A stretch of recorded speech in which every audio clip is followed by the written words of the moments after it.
종교개혁의 근본 진리 이신칭이라는 제목으로 함께 은혜를 나눕니다. 오늘은 종교개혁 기념주일입니다. 기독교 구원의 근본이 되는 교리가 이신칭이 교리입니다. 다시 말해서 믿음으로 어렵다함을 잇는다.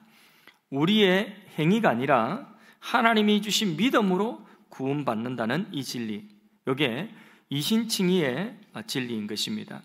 종교개혁자 루터가 이 진리를 성경을 통하여서 발견하였는데, 그의 인생에 이 구원의 위대한 진리를 발견하는 여정을 우리가 함께 나누면서 하나님이 오늘 우리에게 주시는 하나님의 뜻을 우리가 붙드는 시간 갖도록 하겠습니다. 자, 첫째는 루터의 생애의 변곡점이 될 수 있는 중요한 사건이 번개 사건입니다. 번개.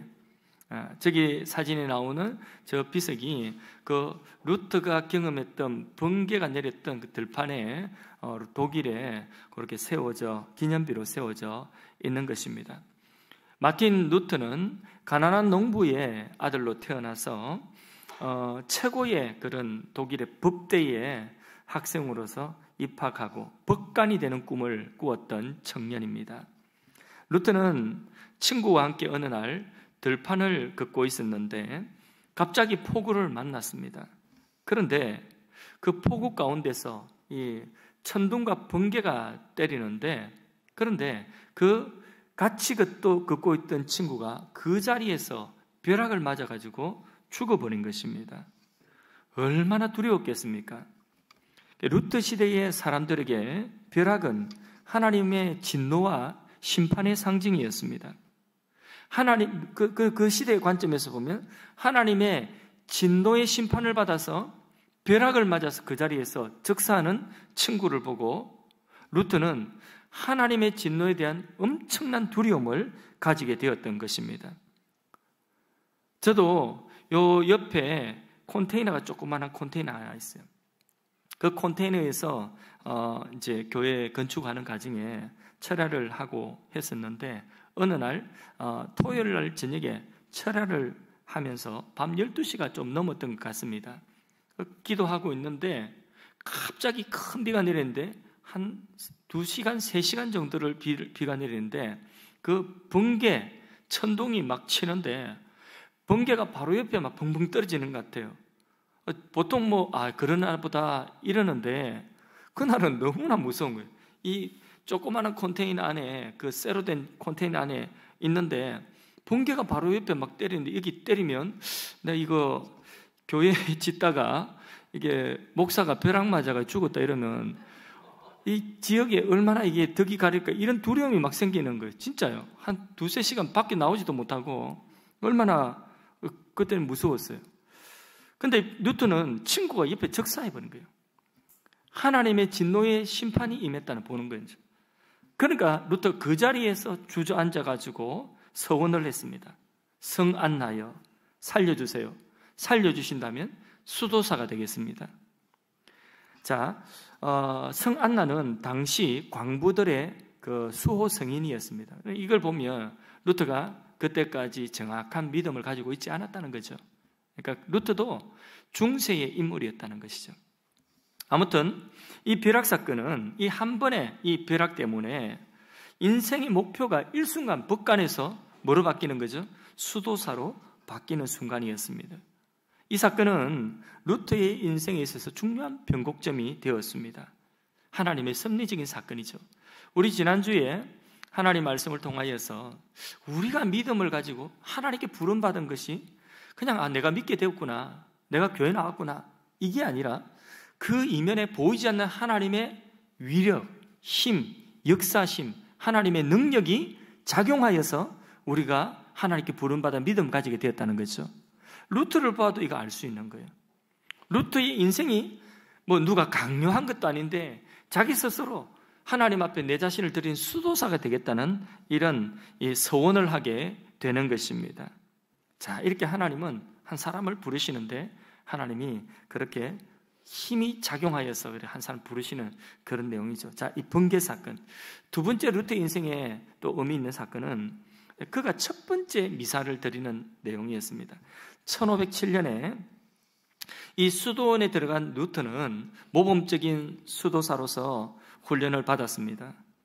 그에게 또다시 두려운 공포가 엄습하는 사건이 있었으니 그것은 수도사로서 이제 첫 번째 미사를 집례하는 것인데, 이 가톨릭에서는 이 성찬식을 할 때에 이 성찬을 뭐로 생각하느냐 하면 화채설, 다시 말해서 성찬의 떡이 직접 뭐가 되느냐 하면 예수님의 살이 되는 거예요. 또 성찬의 포도주가 직접 예수님의 피가 되는 거예요. 진짜 피가 되고 진짜 살이 된다. 이게 가톨릭에 믿었던 이 화채설이라고 하는 것입니다. 루터가 두려웠던 이유가 뭐냐 하면 자기가 집례하는 들고 있는 이 떡에 신이 강림한다고 하니까 너무나 두려운 거예요. 루터의 경험 속에 하나님은 진노하시는 하나님이셔요. 자신이 성찬을 집례하다가 옛날에 지은 죄가 생각나면 미처 회개할 시간도 없고 어떻게 해요?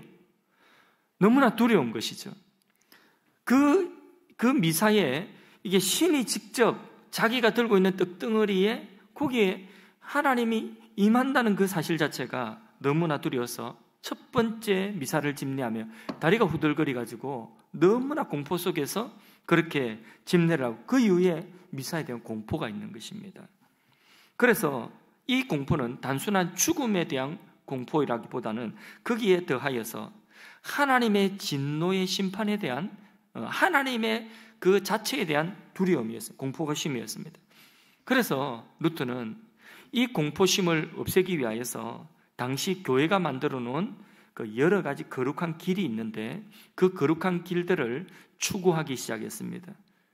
그래서 세 번째로 루터의 인생에 진리를 찾아가는 그 여정에 거룩한 길을 추구했는데 그 길이 뭐냐? 첫 번째가 고해와 선행과 금식의 길이었습니다. 루터는 하나님 앞에 설 수 있는 을을 만들어 가기 위해서 고행을 하고 또 선행을 베풀고 또 고해를 하고 금식을 하는 것을 반복을 했습니다. 그래서 죄가 생각날 때마다 자기 죄를 들고 고백성사를 하러 뛰어갔죠. 하루에도 12번 예전에 어릴 때 지었던 마음으로 지었던 사소한 그런 죄마다 떠올 때마다 가니까 하루에도 6번, 10번 이렇게 고백성사의 문을 두드리니까 그것을 받아주는 사제가 너무 귀찮은 거예요. 그래서 제발 이 짜잘한 것 가지고 오지 말고 좀 큰 거 하나 가지고 온나 이렇게 하면 핀잔을 줄 정도였으니까, 그러니까 이 고백성사를 아무리 해도 자기 안에 있는 이 죄의 짐과 하나님의 진노에 대한 이 두려움이 사라지질 않는 거예요. 선행을 해도 마찬가지고 밥 굶고 금식을 해도 이게 사라지지 않는 것입니다. 그래서 루터가 추구한 또 두 번째 이 거룩한 길이 뭐냐 하면 성인들의 공로입니다. 당시에 성인들의 공로 사상이 있었는데 그 가톨릭의 성인 공로 사상은 뭐냐 하면 어떤 성인은 자기가 구원받고 남을 수 있는 잉여의가 있다는 거예요. 잉여 공로가 있다는 거예요. 이 사람 충분히 구원받고 그리고 자기 구원받을 뿐만 아니라 남는 잉여의 그 남는 의 공로가 있다는 이런 성인들이 있다는 거예요. 순교자들 이런 분들이겠죠. 이런 성인들의 공로를 가지고 빌려줄 수 있는 거예요. 양도해 줄 수 있는 거예요. 살 수 있는 거예요. 그렇게 해서 죄를 면제하는 그 길이 바로 뭐냐 하면 성인들의 공로 사상이에요. 이게 가톨릭 교리 속에 있는데 1510년에 루터는 로마에 갈 수 있는 길이 열렸습니다. 로마를 방문하는 그런 기회가 생겼는데 거룩한 도시 로마, 가슴이 설레이는 거예요. 왜냐하면 이 로마는 성인들의 발자취가 많은 곳이죠. 그러니까 순교자들이 피 흘렸던 곳이고, 그리고 로마의 교회가 이제는 세워지면서 이게 교회의 중심지가 바로 로마예요. 그러니까 성인들의 발자취와 숨결이 그 흔적들이 남아있는 곳이니까, 예를 들어서 이 꽃 하나도 성인이 예를 들어서 이 꽃나무에 어떤 사연이 있다 이러면 여기 만지면 이게 내 공로가 되는 거예요. 그게 이제 공로 사상이에요. 그런 로마에 간다니 얼마나 기대가 되었겠습니까? 그렇게 로마에 갔더니 이 로마는 이 루트가 생각하였던 그 거룩한 곳이 아니었어요.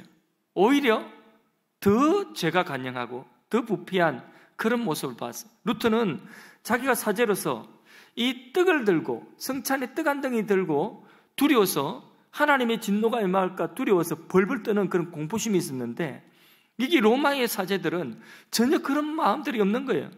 너무나 세속적이고. 그래서 그 신부들이 루트를 향하여 조롱하기를, 그대는 빵이니 빵으로 남을지어다, 그대는 포도주니 포도주로 남을지어다, 이렇게 화채를 가지고 막 조롱을 하고 농담을 하는 그런 사제들을 보고 실망을 했던 것이죠. 실망하는 가운데서 마지막 희망이 뭐냐면, 나테라누스의 성당에 28계단의 거룩한 계단이 있었는데, 사진에 한번 보십시오. 이 계단은 원래 이 빌라도의 법정에 예수님이 재판받기 위해서 올라갔던 그런 계단이라고 하는 거예요. 빌라도의 뜰에 있던 계단인데, 로마로 그걸 계단을 고스란히 떼가지고 와서 이걸 라테르누스 성당에 복원을 한 그 계단이라고 합니다. 그래서 이 계단을 무릎으로 기어 오르면서 주기도문을 암송하며 그렇게 정성껏 이 무릎으로 오르면, 그러면 그 공로가 한 사람을 구원할 수 있다, 연옥에 있는 한 사람을 건질 수 있다는 그런 아주 엄청난 위력을 가진 그런 계단이었던 것이죠. 자, 루터도 마지막 희망을 보고 이 계단을 무릎으로 기어 오르면서 주기도문을 외웠겠죠. 그렇게 정성스럽게 계단을 오르내리는데, 그런데 루터의 마음속에 계단을 오르고 나니까 이런 마음이 드는 거예요. 이게 어떻게 해서 공로가 되지? 과연 이것을 내가 어떻게 믿을 수 있지? 어떻게 확신할 수 있지? 이런 의심이 들면서 그냥 김이 다 빠져버리는 거예요. 오히려 자기 안에 있는 두려움과 하나님의 진노에 대한 그 심판에 대한 그 두려움은, 그리고 자기 죄에 대한 이 문제는 해결할 수가 없었던 것입니다. 그래서 나중에 루터는 그 사건, 로마에 방문했던 그 사건을 회고하면서 이렇게 말합니다. 갈 때는 오이를 가지고 갔는데 올 때는 마늘을 가지고 돌아왔다. 이게 무슨 말이냐면 영 쓰고 찝찝하더라는 것입니다. 로마에 갔다 오면. 그러니까 마음에 만족이 안 되더라. 자기의 문제 해결되지 않더라는 거죠. 그래서 루터가 이제 또 진리를 추구하기 위해서 가졌던 방법이 뭐냐면 신비주의자들의 방법을 찾게 된 것입니다. 당시에 수도 원장이었던 슈타우피츠라고 하는 수도 원장은 루터에게 신비주의적인 기도 명상 방법을 알려주었습니다. 자네 하나하나의 그 사소한 죄에 집중하지 말고 그 죄를 생산해내는 자네 안에 있는 인간 본성에 집중해야 하네. 루터는 깨달았습니다. 그렇다. 그 죄를 생산해내는 인간의 마음이 부패했는데 하나하나 죄를 내가 걷어낸다고 해서 이 쓸모없는 짓이구나. 그때부터 루터는 무언가를 하려고 하는 그런 생각을 다 버리고 그냥 하나님의 존재를 명상하면서 그 하나님 존재 속에 명상을 하며 들어가고자 하는 이제 거룩한 길을 추구하게 된 것이죠. 그래서 묵상하고 명상하면서 하나님의 존재를 명상하는데 처음에는 뭔가 달콤한 은혜가 있는 것 같았습니다. 그런데 또다시 루터를 억누르고 있는 것은 뭐냐? 하나님의 존재에 대한 두려움이죠. 이 하나님과 자신과 이 사이에 너무나 큰 적대감이 있는 거예요. 루터는 하나님이 그 공의를 가지고 진노하신 하나님으로 불의한 자, 죄인들을 향하여서 막 벼락을 가지고 이 공격하시는, 이 심판하시는 이런 하나님이고, 그 하나님에 대한 이 죄인인 자신과는 엄청난 적대감이 있는 것입니다. 그런데 그런 상황 속에서 하나님의 존재 속으로 들어간다는 것, 깊이 들어가려고 하니까 이게 딱 트라우마가 와가지고 더 이상 나아갈 수가 없는 것입니다. 그래서 이것도 그만뒀어요. 그러니까 수도 원장이 야, 니처럼 종교를 어렵게 만드는 사람 처음 봤다. 왜 그렇게 어렵게 생각하냐? 이러면서 더 이상 루터를 도울 수 없음을 알고 루터에게 한 가지 권면을 합니다. 그게 뭐냐면 이제 성경을 연구하고 성경을 강의하는 성경 교수 자리를 추천해 주었던 것입니다. 그래서 네 번째로 루터 인생의 또 중요한 비텐베르크에서의 성경 연구를 하게 되는 거죠. 비텐베르크에 있는 수도원으로 루터는 자리를 옮겼습니다. 그곳에서 성경을 연구하고 1511년에 가서 2년간 성경을 연구하고 1513년에 시편을 드디어 강해를 하게 됩니다. 시편 강의를 시작하면서 루터에게 엄청난 변화가 일어났습니다. 그 루터의 경험이 뭐냐? 그 유명한 루터의 탑의 경험입니다. 이 루터는 그리스도를 통한 하나님의 사랑을 처음으로 발견하게 된 것입니다. 엄청난 사건이죠. 그는 시편을 통해서 하나님의 사랑을 그리스도를 통하여서 발견했는데, 특히 시편 22편에 나의 하나님, 나의 하나님, 어찌하여 나를 버리셨나이까 하는 요 구절을 누가 인용했죠? 예수님께서 십자가에 고난당하여 죽으시면서 엘리 엘리 라마 사바다니 하시니, 번역하면 나의 하나님, 나의 하나님, 어찌하여 나를 버리셨나이까? 이 시편 22편의 말씀을 인용을 하면서 십자가 고난 당하신 것이죠. 이 시편 22편의 이 구절을 그가 말씀을 통하여 묵상하면서 내가 지금 겪고 있는 두려움, 내가 겪고 있는 이 죄에 대한 하나님의 진노에 대한 이 고통, 이 두려움, 이것을 예수님이 느끼고 계셨구나. 나의 이 고통을, 이 두려움을, 이 하나님의 진노에 대한 두려움을 예수님이 받고 계시구나. 이것을 생각한 것입니다. 그렇다면 왜 죄가 없는 그리스도께서, 예수님께서 이 고통을 겪어야 했을까? 그의 묵상은 결국 어디에 이어졌냐면 하나님이 바로 예수 그리스도에게 우리의 죄를 지게 하셨다. 그래서 예수님이 우리 죄를 지시고 하나님의 진노를 받아서 십자가에 고난을 당하신다는 이 예수님의 그 십자가의 고난의 의미를 깨닫게 된 것입니다. 여기에 열매를 딱 맺으니까 바로 예수 그리스도를 통한 하나님의 사랑을 시편 말씀을 통하여서 처음으로 하나님이 진노의 하나님이라고만 생각했는데, 이제는 하나님이 사랑의 하나님이신 것을 처음으로 이 말씀을 통하여 깨닫게 된 것입니다. 할렐루야. 그리고 그 그리스도를 통한 하나님의 사랑과 이제 무엇이 연결되냐면 로마서의 하나님의 의와 연결이 되어지는 것입니다. 1515년 비텐베르크 성당의 탑 안에서 오늘 우리가 읽었던 본문 로마서 1장 16절에서 17절 말씀을 탑 안에서 연구를 하면서 드디어 복음의 비밀을 발견한 것입니다. 그때를 회상하면서 감동으로 루터가 한 말을 우리가 직접 인용해서 한번 읽어보았으면 좋겠습니다. 제가 읽겠습니다. 로마서를 이해하려고 몹시 애쓰는 나에게 가장 큰 장애물은 하나님의 의였다.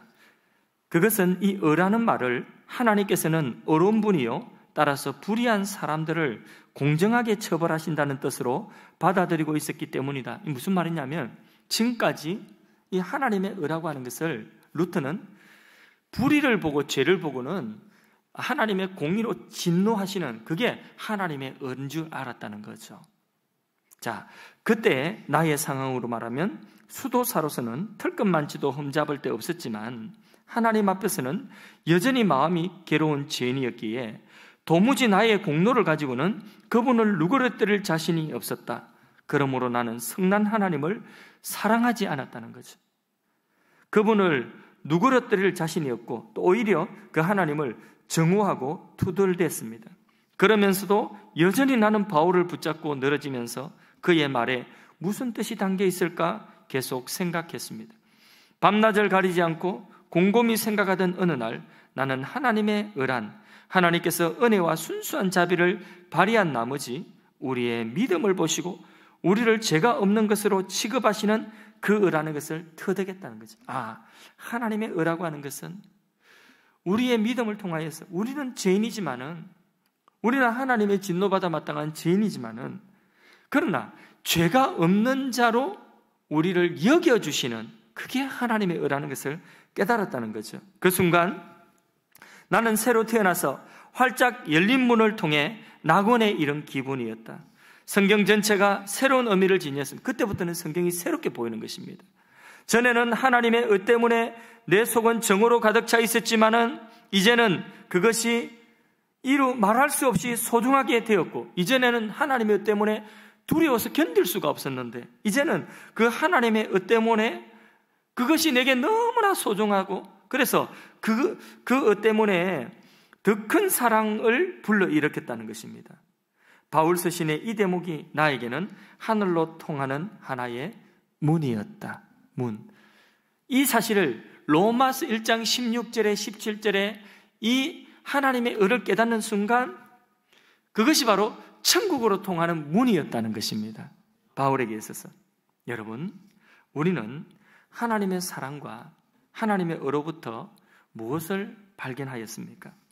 과연 우리는 루터처럼 우리의 인생에 정말 나의 죄에 대한 그 하나님의 심판에 대한 두려움, 이 두려움을 여러분들은 인식해 본 적이 있습니까? 내가 죄인이라는 사실이 너무나 두렵고, 내가 이것을 가지고 나의 죽음에 대하여서, 또 죽음 이후에 내가 이 죄인인 채로 이 죄를 가지고 하나님 앞에 서서 나는 무엇을 받을 것인가에 대해서 여러분 깊이 진지하게 생각해 보신 적이 있습니까? 내가 과연 무엇을 가지고 하나님 앞에 설 수 있을 것인가? 내가 곧 죽을 것인데 죽음 이후에 무엇을 가지고 이 진노하시는 하나님 앞에 내가 설 수 있을 것인가? 루터처럼 여러분 그런 고민을 해본 적이 있으십니까? 청년 루터가 그토록 중요하게 여겼던 죄와 이 죽음의 문제를 사람들은 의도적으로 피하려고 하는 것입니다. 감기에 걸리고 암에 걸리고 어떤 질병에 걸리면 이 병에 걸린 것은 중요하게 사람들이 생각하면서 큰일 났다 이러면서 이 병원에 가고 이런 검사 저런 검사 다 받아보고 수술도 받고 그 병을 고치려고 노력을 하는데, 그것의 원인이 되어지는 죄와 죽음에 대하여서는 진지하게 생각을 해보지 못하고 그것에 대하여서 그 문제를 해결해 보려고 한번 인생의 고민을 해보지 못하고 그런 우리들의 모습은 아닐까요? 여러분, 우리 모두는 죄인입니다. 죽음이 우리를 기다리고 있습니다. 누구도 예외는 없습니다. 그 죽음과 죄 때문에 사람들은 병에 걸리는 것입니다. 마귀에 눌리는 것입니다. 온갖 재난과 슬픔과 저주에 묶이게 되는 것입니다. 그렇다고 한다면 이 죄와 죽음의 문제를 해결해야 될 것 아니겠습니까? 이 죄와 죽음의 문제를 해결하는 가장 중요한 해결책이 무엇이겠습니까? 이 문제에 대한 해답은 오직 한 가지입니다. 복음인 것입니다. 오늘 로마서 읽었던 1장 16절 말씀을 다시 합독해서 여러분 같이 읽어보도록 하겠습니다. 내가 복음을 부끄러워하지 아니하노니 이 복음은 모든 믿는 자에게 구원을 주시는 하나님의 능력이 됨이라. 먼저는 유대인에게고 그리고 헬라인에게로다. 여러분, 여기 복음은 모든 믿는 자에게 구원을 주시는 뭐라고 했습니까? 하나님의 능력이라고 했죠. 그러면 복음이 인간의 가진 능력이 아니라고 해요. 복음은 인간 편에서 어떤 노력이나 행위나 수고가 아니라는 거예요. 이 복음은 하나님의 능력이라고 했죠. 하나님의 힘이라는 거예요. 하나님의 능력과 하나님의 힘이지, 곧 이 복음이라고 하는 것은 하나님이 행하시는 일이라는 것입니다. 누구에게? 모든 믿는 자들에게 무엇을? 구원을 주시는 그 하나님의 일이 복음이라는 것입니다. 구원이라고 하는 것은 하나님의 능력으로 행하신 일의 결과라는 것이죠. 그래서 하나님의 능력이다. 이는 우리 편의 행위나 수고나 노력이나 어떤 힘이 아니라는 것입니다. 하나님이 행하시는 일이고 하나님의 능력이라고 하는 것입니다. 그 결과가 바로 구원이라고 하는 것입니다. 그럼 우리가 무엇으로부터 구원을 받는 것입니까? 이 죄로부터 구원받는 것입니다. 죄의 결과인 사망으로부터 구원받는 것입니다. 죄의 결과로 찾아오는 저주로부터 우리가 구원을 받는 것입니다. 죄의 결과로 우리를 속박하고 있는 원수마귀 사단의 손아귀에서 우리가 벗어나서 구원을 받는 것입니다. 죄의 결과로 인하여서 우리의 몸과 우리의 마음이 저 깊은 곳까지 오염되어져 있는 우리 인간 자체의 부패한 이 본성으로부터 우리가 벗어나는 것입니다. 이게 구원이라고 하는 것입니다. 여러분, 그래서요, 하나님이 우리를 구원하신 그 구원의 방식은 여기 로마서 1장 17절 말씀해 보니까 이런 구원의 방식이 뭐냐? 하나님의 능력으로 구원을 주시는데 구원의 방식이 뭐냐? 17절에 보면 나타난 하나님의 의를 믿는 것이에요. 나타난 하나님의 의를 믿음으로 구원받는다는 거예요. 17절 말씀 다시 한번 여러분 합독하시겠습니다. 복음에는 하나님의 의가 나타나서 믿음으로 믿음에 이르게 하나니 기록된 바 오직 의인은 믿음으로 말미암아 살리라 함과 같으니라. 아멘. 루트의 깨달음, 이 루트의 깨달음의 핵심은 뭐냐? 이 하나님의 의에 대한 것이었습니다. 자, 질문합니다. 지금까지 여러분이 잘 들으셨는지, 또 오늘 이제 말씀을 최종적으로 우리가 분명하게 붙들어야 되는 중요한 질문입니다. 잘 들으십시오. 자, 그리고 대답하십시오. OX입니다. 자, 하나님의 의는, 여기에 로마서에 말씀하고 있는 이 하나님의 의는 하나님의 성품으로서의 의다. 다시, 자, 여기 하나님의 의가 나타났다는데 이 하나님의 의는 하나님의 성품으로서의 의다. OX. 자, O 손 들어보세요. 하나님의 성품으로서의 의다. O. 예. X 손 들어보세요. 예. 손 내리십시오. 야, 잘 들으셨네. 맞습니다. 하나님의 성품으로서의 의가 아닌 것입니다. 하나님의 성품으로서의 의는 뭐라고 했죠? 진노하시는, 불의에 대하여서 진노하고 심판하시는 그 공의, 그 의가 여기 말씀하는 하나님의 의가 아니라는 것입니다. 이것은 하나님 편에서 죄인인 우리를 구원하시기 위하여 나타내신 하나님의 뜻이라는 이 의는, 우리를 구원하시기 위하여, 죄인된 우리를 구원하시기 위하여 나타나신 하나님의 뜻이 바로 이 하나님의 의라는 것입니다. 질문 또 합니다. 그러면 이 하나님의 의가 어디에 나타났다고 본문이 말씀하고 있습니까? 다시 보세요. 잘 본문을 들여다보세요. 이 하나님의 의가 나타났다고 했는데 어디에 나타났다고 하고 있습니까? 그렇죠. 복음에 이 하나님의 의가 나타났다. 죄인인 우리를 구원하시고자 하시는 그 하나님의 뜻이 복음에 나타났다는 것입니다. 그럼 또 질문. 그러면 이 세상을 구원하시고자 하시는 하나님의 뜻, 그 의지가, 그 하나님의 의지가 무엇으로 나타났습니까? 무엇으로 나타났습니까? 너무 자신있게 이야기하시는 거 아닙니까? 예, 무엇으로 나타났느냐? 이거는 이 본문에는 안 나와요. 그렇죠. 예수 그리스도의 십자가, 예수 그리스도로 나타났다는 것입니다. 따라서 예수 그리스도가 복음이고, 이 복음이 세상을 구원하시고자 하시는 하나님의 의지라는 것입니다. 하나님의 뜻이라는 것입니다. 자, 이 진술이 로마서 3장 21절에도 반복됩니다. 로마서 3장 21절, 같은 말씀, 같은 내용인데 반복되어져 있습니다. 근데 차이점이 좀 있어요. 자, 한번 로마서 3장 21절을 읽어봅니다. 시작. 이제는 율법에 의해 하나님의 의가 나타났으니 율법과 선지자들에게 증거를 받은 것이라. 곧 예수 그리스도를 믿음으로 말미암아 모든 믿는 자에게 미치는 하나님의 의니 차별이 없느니라. 아멘. 로마서 1장 17절과 로마서 3장 21절은 같은 말씀입니다.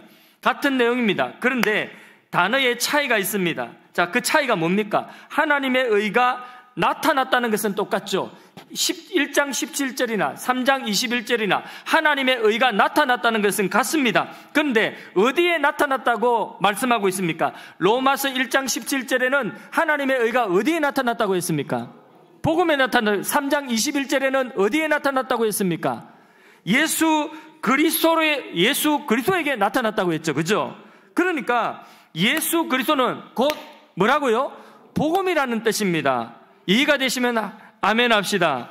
할렐루야. 복음은 예수 그리스도를 통해서 죄의 모든 결과로부터 우리를 구원하는 하나님의 능력인 것입니다.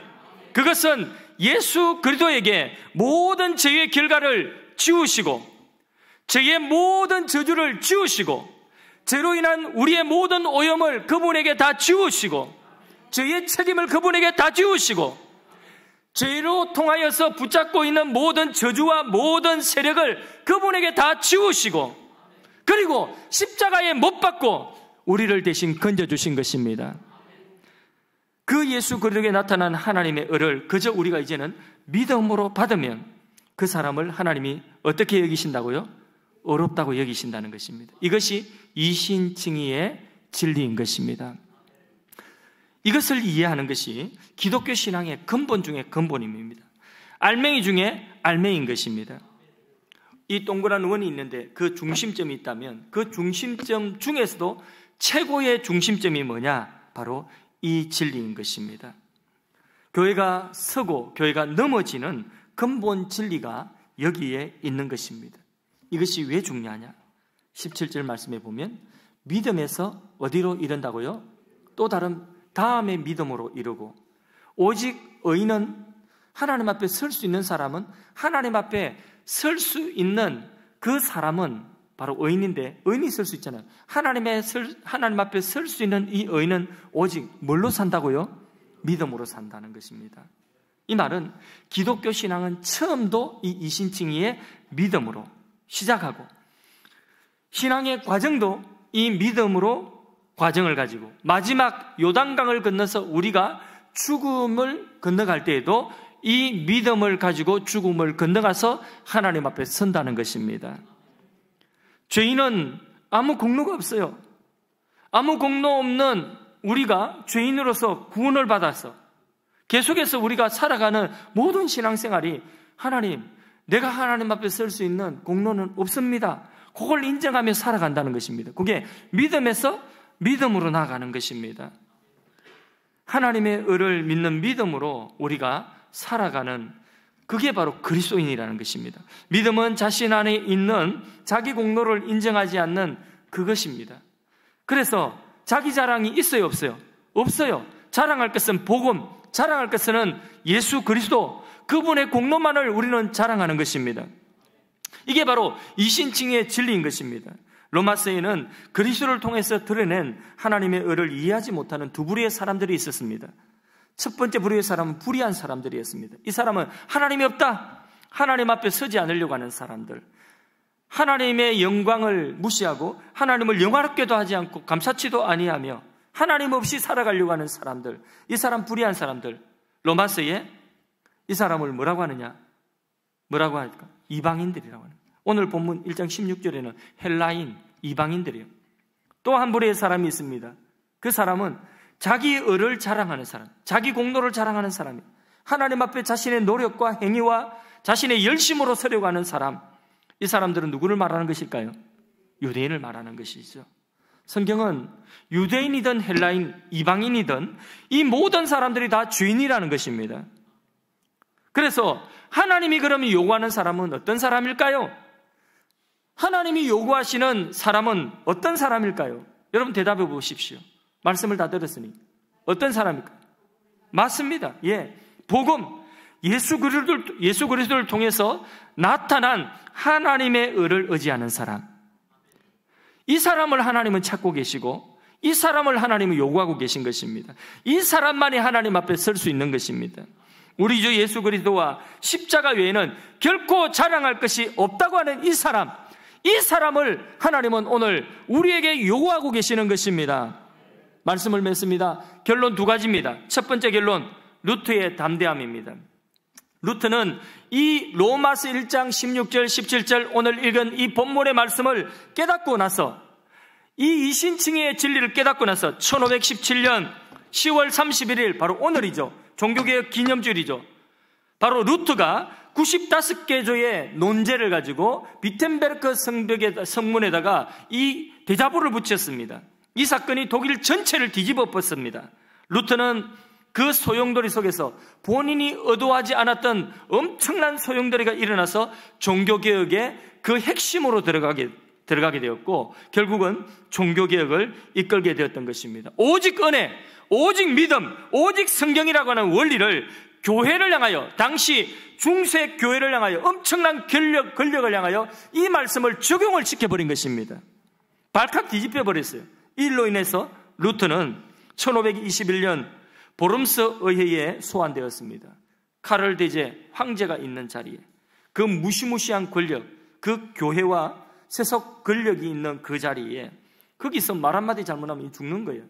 자, 그 자리에 루트가 소환되어 불려나갔습니다. 그때에 이 세상의 권력은 루트에게 지금까지 네가 말했던 그 이신칭의의 진리를 포함한 이 주장을 철회하라, 철회할 것을 요구받았습니다. 루트는 이렇게 대답합니다. 너무나 중요한 루트의 그 대답, 우리 같이 한번 화면도 한번 보겠습니다.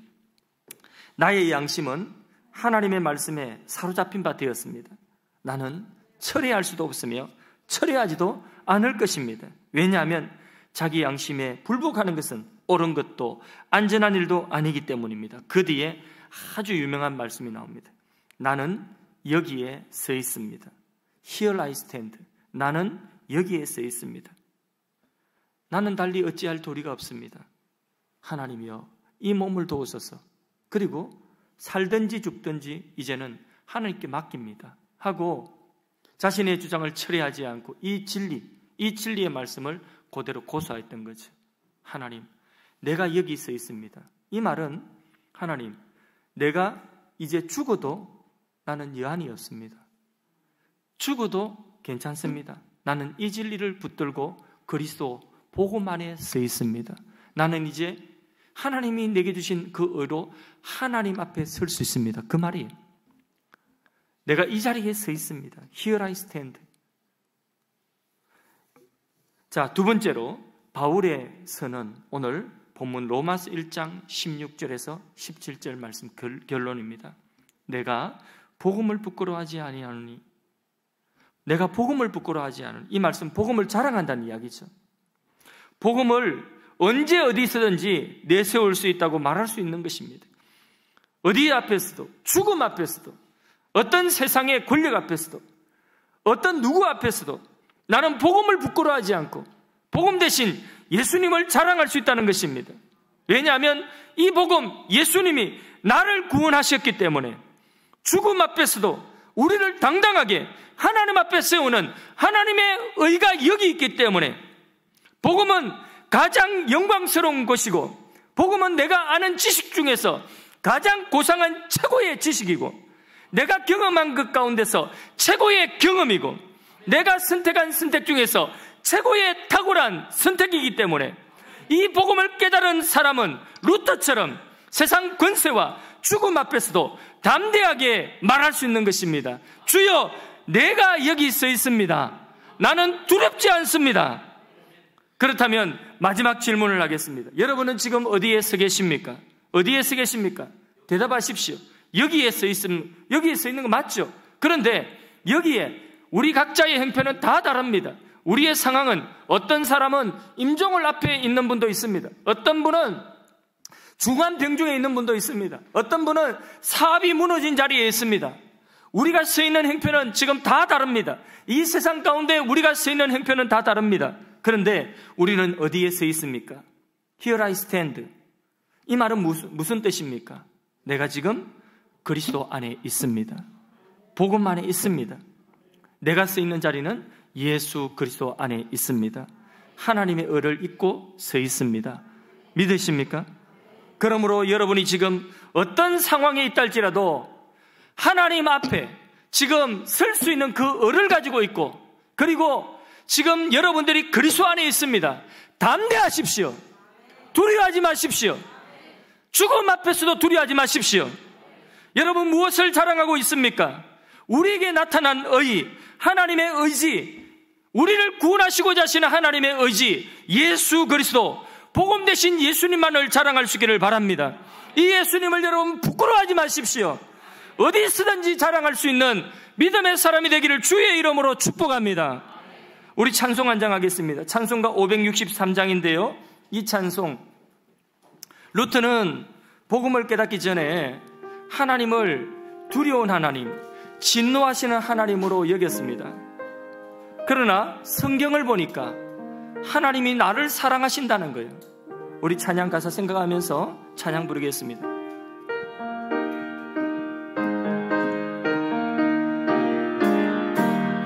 예수 사랑하심을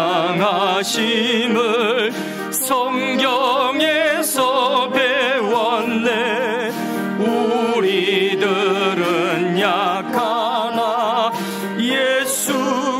곳에 많도다. 날 사랑하신 날 사랑하신 날 사랑하신 성경에 쓰였네. 나를 사랑하시고